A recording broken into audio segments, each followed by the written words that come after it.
Radhe Radhe friends, welcome back to my channel with a new vlog. I hope all of you are doing just great. আজকের আমাদের রাধা গোবিন্দ মন্দিরের এক বিশেষ অনুষ্ঠান আছে। মন্দিরের শুদ্ধি পূজা। এখানে রাধা গোবিন্দের পুজো অলরেডি শুরু হয়ে গেছে। এরপর মন্দিরের শুদ্ধি পূজা শুরু হলো। এক এক করে সকলেই মন্দিরের ওপরে উঠতে থাকলো। বাবা, জেঠুরা, কাকারা, দাদারা সকলেই মন্দিরের চূড়ায় উঠল। মা কাকিমারা ঘটিতে করে মাথায় করে গঙ্গা জল নিয়ে এসেছে, যা মন্দিরের চূড়ায় ঢালা হবে। এখন বরণের সকল সামগ্রী চূড়ায় স্পর্শ করা হচ্ছে। গতকাল আমারই এক বন্ধুর আসার কথা, তাই তাকে আমি live location পাঠাচ্ছিলাম।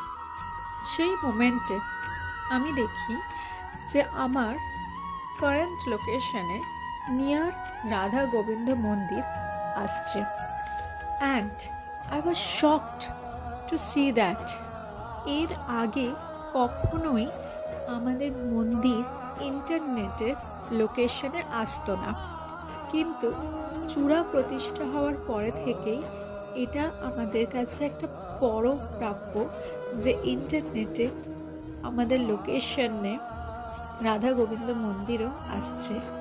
And I am really grateful and thankful to god for this wonderful thing. এত ভালো লাগছে, তাই ভাবলাম তোমাদের সঙ্গে একটু শেয়ার করে নিই। আশেপাশে কত মন্দিরই তো হয়ে থাকে, কিন্তু তার মধ্যে গুগল যে এটাকে রেকগনাইজ করছে, দ্যাটস রিয়েলি ইনক্রেডিবল। নেক্সট আমাদের যিনি পুরোহিত মশাই, উনি মন্দিরের চূড়ায় উঠলেন। নেক্সট রিচুয়াল ছিল রাধা গোবিন্দর যে স্নানের জল, সেই জলই চূড়ায় ঢালা হবে এবং আমরা যারা নিচে দাঁড়িয়ে আছি সেই জলের ছিটায় নিজেদেরকে পবিত্র স্নান করাবো। তো সেটাই এখন হতে চলেছে। আর তার আগে মন্দিরের যে পতাকা ও চক্র ছিল সেগুলোকে লাগানো হলো। যারা অলরেডি স্বপ্নের সেতু ফ্যামিলিকে সাপোর্ট করছে তাদেরকে অসংখ্য ধন্যবাদ। অনুরোধ রইল সেই সকল ফ্যামিলি মেম্বার্সকে যে একটু সাপোর্ট করতে, যাতে আমি চ্যানেলটাকে আরও একটু এগিয়ে নিয়ে যেতে পারি, সবটাই তোমাদের ভালোবাসা আর সহযোগিতায়। যদি তুমি আমার চ্যানেলে নতুন হয়ে থাকো তাহলে প্লিজ সাবস্ক্রাইব করে দিও, আর পাশে থাকা বেল আইকনটা অবশ্যই ক্লিক করে দিও, যাতে নেক্সট টাইম যখন আমি ব্লগ ছাড়ব তার নোটিফিকেশন তোমার কাছে পৌঁছে যায়।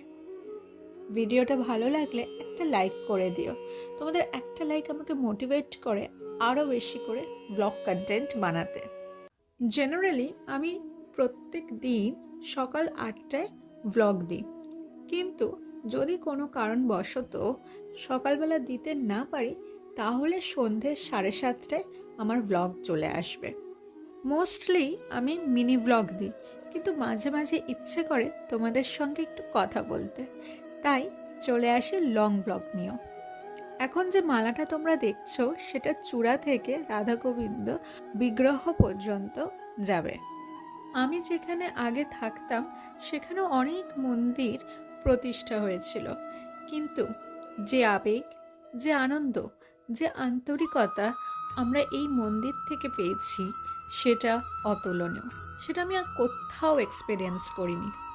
আমাদের জীবনটাও একটা মহাভারত, যেখানে অর্জুনের মতো একজন বীর সৈন্য আছে, আবার দুর্যোধনের মতো একজন বস্ত্র হরণ করার মতন মানুষ রয়েছে, যেখানে কর্ণের মতন দাতা আছে, আবার ধৃতরাষ্ট্রের মতো পুত্র শোকে অন্ধ হয়ে বিভোর হয়ে যাওয়া মানুষ রয়েছে, যেখানে যুধিষ্ঠির মতো সত্যবাদীও আছে, আবার শকুনির মতো কুবুদ্ধি দেবার মানুষও রয়েছে।